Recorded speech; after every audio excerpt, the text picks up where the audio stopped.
Wizards of Waverly Place, the movie! Yet another Disney Channel movie based on a Disney Channel show that I have never watched. Honestly, I didn't even know this is where Selena Gomez came from. Once again, seeing how I haven't seen the show, I can't really compare it to the original source material, but I can say, for a newcomer, I actually followed it surprisingly well. And also as a newcomer, I actually didn't see it as that bad.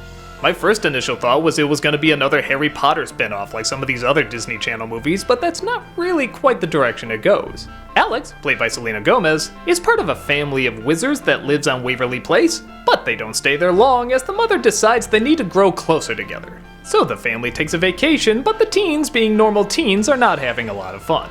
Alex eventually feels so shut in that she accidentally uses her powers to make it seem like her mom and dad never met. The spell works, the parents have no idea who each other are or the kids, and they seem like completely different people when they're single. Using their magic irresponsibly, not caring that much about other people, all the usual stuff. But it looks like they only have 48 hours before reality sets in and the kids themselves will disappear. In fact, their memories already seem to be going. But it just so happens they come across a half-assed magician who used to be a wizard, in fact the parrot used to be his girlfriend, who has a secret map to the Stone of Dreams, a magical device you can make one wish upon that'll come true. So it's Harry Potter / Even Stevens / Indiana Jones / Beach Vacation that all these Disney Channel movies seem to like to go on.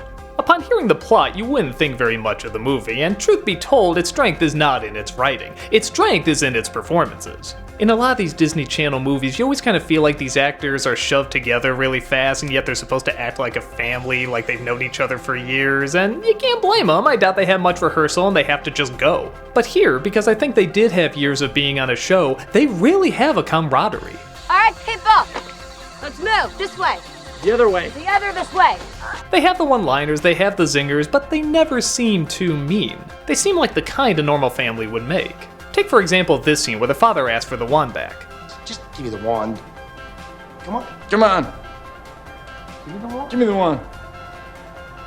Now written down, him mimicking him wouldn't be that funny, but because the performances seem very real, it works. That really is the saving grace of this movie. I legitimately like watching these people.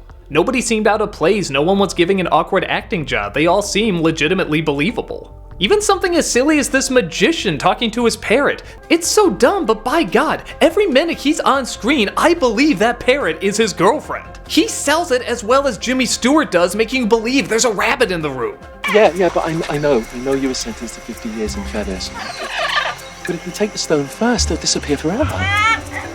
You're kind of good at this, aren't you? I hate it when we fight too. They not only work in context of the comedy, but they work in connection to the other characters. I totally buy every single one of their relationships, and they would act how they're acting towards one another.